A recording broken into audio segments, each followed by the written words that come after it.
معكم أستاذ معتز تيمرديش على الهوا. ففي شاب مصري، أنا هسجل معاه حوار هيكلمنا عن مستقبل مصر، وهيكلمنا عن مستقبل مصر المشرق، المبهج، المستقبل ال- السعيد، المميز، ويكلمنا عن مشاكل الشباب كلها، ويكلمنا عن حاجات كتير قوي هنستفيد منها، والمواطن والقارئ المصري يقدر يستوعب كمية المعلومات القيمة اللي هياخدها من هذا الشاب المكافح. نتعرف باسمك. انا اسمي جمال المصري.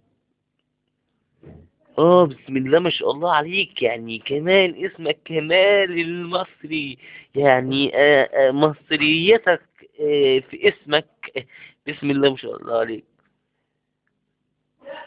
استاذ معتز، انا مصريتي في اسمي من يوم. ده استاذ معتز، بعد اذنك يعني.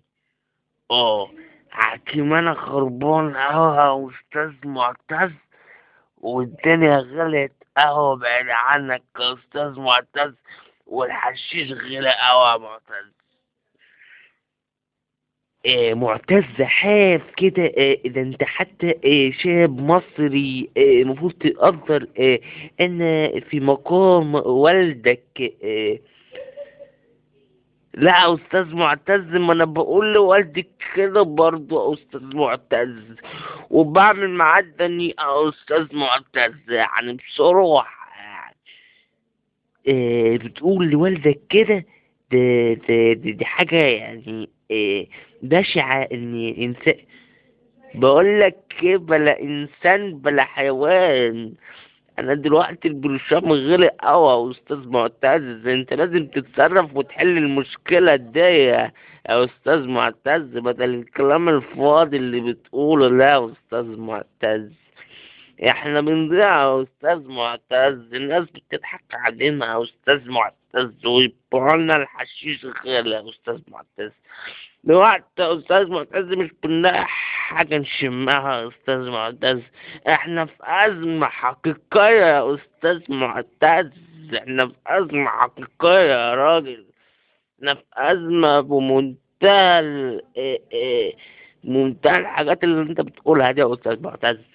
انا دلوقتي بص على اخري خالص يا استاذ معتز، يعني بكلمك كده وانا خلاص، عشان قالوا لي هيجيبوا لك شجرتين برشام بعد الحلقة.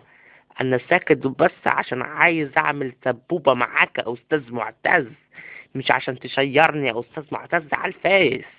انا مش ناقص يعني يا استاذ معتز، انا متشور لوحدي يا استاذ معتز.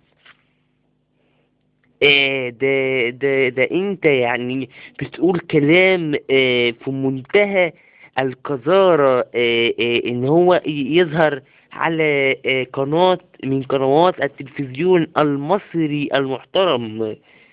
بقول لك يا استاذ معتز، لا، انا اعمل معاك الغلط هنا يا استاذ معتز، اعمل معاك الغلط هنا، فبعد اذنك كلمني زي ما بكلمك كده، ما تقعدش تلويلي بقك وتقولي مش عارف ايه، عشان ما اعملش معاك الغلط هنا يا استاذ معتز.